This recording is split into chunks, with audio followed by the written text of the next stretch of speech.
Тілдік реформа – Қазақстан халқының демократиялық принципі. Қазақ тілін біртіндеп латын әліпбиіне көшіру жұмыстарын бастауымыз керек. Латыншаға көшудің терең логикасы бар. Бұл қазіргі заманғы технологиялық ортаның, коммуникацияның, сондай-ақ 21 ғасырдағы ғылыми және білім беру процесінің ерекшеліктеріне байланысты. Нұрсұлтан Әбішұлы Назарбаев болашаққа бағдар рухани жаңғыру мақаласынан үзінді. 2017 жылдың 12 сәуірінде Қазақстан Республикасының президенті Нұрсұлтан Әбішұлы Назарбаев болашаққа бағдар рухани жаңғыру мақаласында қазақ тілін латын әліпбиіне көшірудің маңыздылығына тоқталып, нақты тапсырмалар берді. Бұл тарихи шешім жалпы ұлттық сипат алып, қоғамға тың серпіліс әкелді. Әліпби тек қана қазақтың тіліне байланысты мәселе. Орыстың тілінде кириллицада орыс басылымдары шыға береді. Қазақстан Республикасы президенті жанындағы қоғамдық сананы жаңғырту бағдарламасын іске асыру жөніндегі ұлттық комиссияға қарасты қазақ жазуын латын графикасы негізіндегі жаңа ұлттық әліпбиге көшіру жұмыс тобы құрылып, қазақ әліпбиін латын графикасына кезең-кезеңмен көшіру бойынша кешенді бағдарламаның 2017 жылға арналған ғылыми білім беру және ғылыми ұйымдастыру іс-шараларының жұмыс жоспары, жоба концепциясы, тұжырымдамасы бекітілді. Әлемнің бірде-бір мемлекеті өзінің әліпбиін енгізуде мұнша барлық халықпен ақылдасқан жоқ біз сияқты. Талқылауға барлық өңірлер, қоғамның барлық топ өкілдері қатынасты.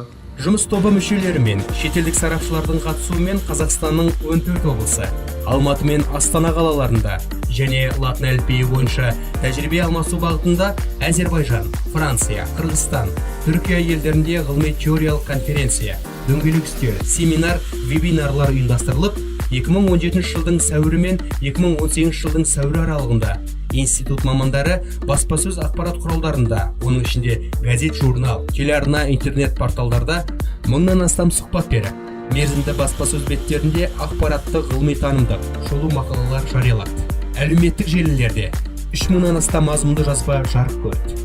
Институт ғалымдары болашаққа бағдар рухани жаңғыру мақаласы бойынша қазақ жазуын латын графикасы негізіндегі жаңа ұлттық әліпбиге көшіру арқылы түбегейлі реформалаудың ғылыми теориялық, ғылыми практикалық, тілтанымдық мәселелерін зерттеу бағытында мемлекеттік тапсырма бойынша мемлекеттік тілдің латиницаға өту үшін латын графикасын пайдаланудың бірыңғай стандартын әзірлеу атты зерттеу жұмысын дайындады.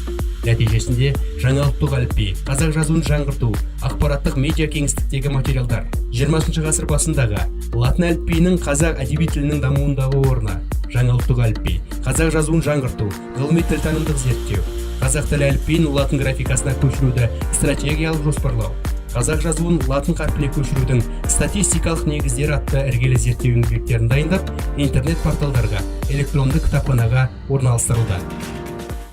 Жұмыс дұрыс бағытта жасалып бітті келе жатыр. Бұл жұмыстың ішіндегі негізгі ұстанымдардың барлығын мен қолдаймын. Көпшіліктің пікірімен санасып, қорытынды жасағандарыңыз дұрыс болды. Әліпбиді реформалауға кеңес дәуіріндегідей әкімшілдік жүйенің механизмі емес, демократиялық жолмен жүзеге асыру елбасымыздың дәйекті ұстанымы болып отыр. Әліпби жобаларын талқылау, неғұрлым жалпы халықтық сипат алуына елбасының баса көңіл қоюы да сондықтан. Сонау 90 жылдардан бастап күні бүгінге дейін 1000-ға жуық латын әліпби жобасының нұсқалары жұмыс тобына келіп түсті. Жұртшылық талқысына түскен қыркүйек және қазандағы жобалар селективті әдіспен саралау елегінен өткізілді. 2018 жылы 20 ақпанда қазақ тілі әліпбиін кириллицадан латын графикасына көшіру туралы Қазақстан Республикасы президентінің 2017 жылғы 26 қазандағы нөмір 569 жарлығына өзгеріс енгізілгені белгілі. Қазіргі уақытта Ахмет Байтұрсынұлы атындағы Тіл білімі институты ғалымдары қазақ жазуын қазақы латын графикалық әліпбидің бірыңғай ұлттық стандарты негізінде жаңғыртудың ғылыми теориялық, ғылыми практикалық, лингвистикалық мәселелеріне байланысты 2018-2020 жылдарға арналған бағдарламалық нысаналы қаржыландыру бойынша латын графикалы жаңа ұлттық әліпби негізінде қазақ жазуын жаңғыртудың ғылыми лингвистикалық базасын әзірлеу атты ғылыми зерттеу жұмысын бастады. Биыл Қазақстан Республикасы президенті Нұрсұлтан Әбішұлы Назарбаевтың 2018 жылғы 10 қаңтардағы 4-ші өндірістік төңкеріс жағдайында дамытудың жаңа мүмкіндіктері атты жолдауда жүктелген тапсырманы орындау мақсатында бекітілген қоғамдық ғылымдар терминдерін талдамалық зерттеу және мемлекеттік тілдің стандартталған терминологиялық қорын жасау жобасы институт ғалымдарының жетекшілігімен іске асырылып жатыр. Нағыз тәуелсіздік ол тілдің де тәуелсіздігі. Солай ғой. Ол бір жағынан терең, ар жағында жатқан астары сол. Жаңа ұлттық әліпбимен Қазақстан әлемдік ақпараттық инновациялық кеңістікке еркін енеді.